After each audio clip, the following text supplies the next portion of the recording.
Governor Newsom is urging the state to take more action on climate change. His administration laying out what Newsom says are urgent proposals to help transition our state to more clean energy. Fox 40 Capitol reporter Eitan Wallace joining us live with what the governor is calling for and why some Republicans, Eitan, saying they're not on board with this.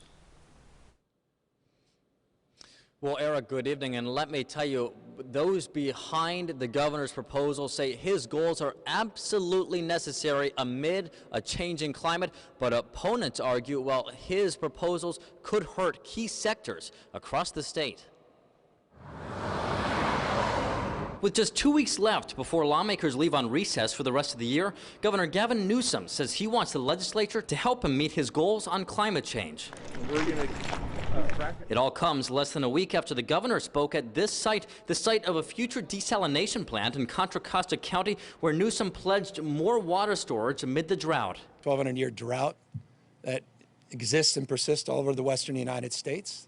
I mean, let's wake up. Now the governor is calling on the state to fast-track a pathway to 100% clean energy, achieve net zero greenhouse gas emissions or carbon neutrality by 2045, and require a new rule implementing a 3,200-foot buffer zone between oil wells and homes, schools, and parks.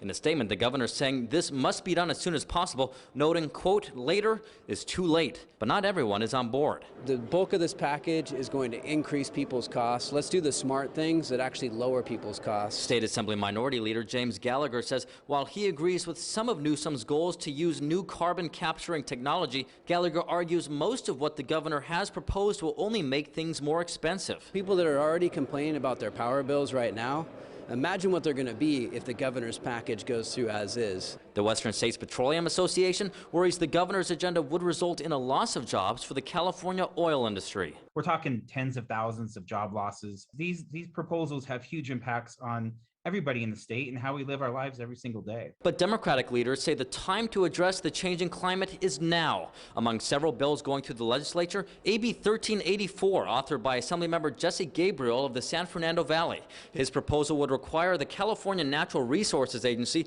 to release a climate adaptation strategy by January 2024 and every 3 years after that. Gabriel says it's all about helping vulnerable communities and measuring California's progress. Often in the past, we've talked about climate change as something that's distant, that's in the future, that could impact us. But we all know that climate change is happening now.